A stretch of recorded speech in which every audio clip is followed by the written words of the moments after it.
Üçüncü, umumiy yig'inni o'ngishli etishingizga tilakdoshmiz. Yuqorqi 3 masalaga qarab chiqishingiz. Amerika Jungo savdosi agar buning qaramasangiz, Jungoning iqtisodiga ta'sir ko'rsatadi. Shangang masalasi agar buning qaramasangiz, Jungoning siyosiy hokimiyatiga Ochiqi, Jungo Kompartiyasining Jungoda hukmronlik qilolmasligiga bir ta'sir etadi. Shundaqla Shangang masalasiga yo'l qo'yib, Shangang masalasi chiroyli bir taraf qilmasangiz, Uyg'ur masalasiga, Tibet masalasiga ta'sir. Mush ziddiyatning oldida qoldingiz, Jungolik apandi, siz tanlaydigan vaqt.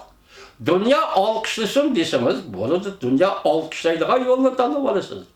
Lekin zo'ravonlik, g'ayrilik bilan zo'ravonlik, qattiq qo'lliq yoki diktator yuqori bosimli siyosat bu narsalar aqmaydi hozirgi dunyoda, hargiz aqmaydi.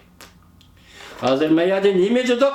Bugungi leksiyamiz diqqat qildinglar vatandoshlar, ziddiyat hozir Amerika Qo'shma Shtatlar hukumati ramkasi ichidan, Jumhur Xalq Jamhuriyati hukumati ramkasi ichidan bu jamiyatga chiqib ketdi.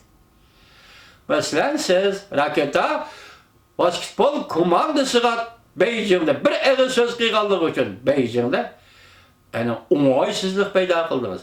Uning keyinda Amerikaning shirkatlari hozir Jungoda xizmat yoki iqtisodiy faoliyat qilayotgan Amerika shirkatlariga hujum qildingiz dedi davlat islohoti Mike Pompeo.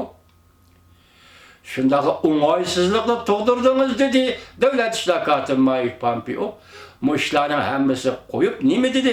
O'ch oldingiz dedi. Nimadan o'ch olasiz? Jungolik apandilar biz bilmagan ekanmiz, keyin chiqib bildik-ku. Masalan, madaniyat inqilobi degan yillarda 66, 1966, 76 10 yil ichida Jungoning iqtisodi gumron bo'lib bo'lgan ish edi.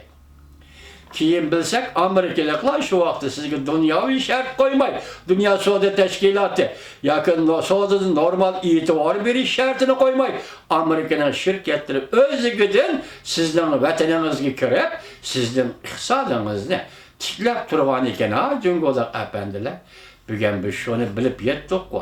Endi shu Amerikalar bugun yana sizni savdo tijorat qilaman davosi, qoida prinsiplar bo'yicha endi bugun uning Shangang to'g'risida gap qilganligi uchun o'ch olaman desiniz, bu aqmaydi.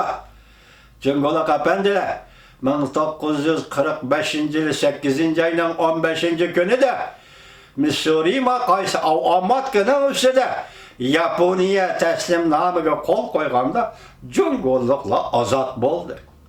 Yaponiyaning mustamlika qilishidan Jungoliklar ozod bo'ldi. Esimizde bo'lsin, unutib qolmang. Yaxshilik har kishining ishi. Eskilik kimi yaxshilik har kishining ishi. Sizning shunday g'ayrat, shunday shijoat bo'lish kerak Jungolik apandi. Xuddi shunga o'xshash.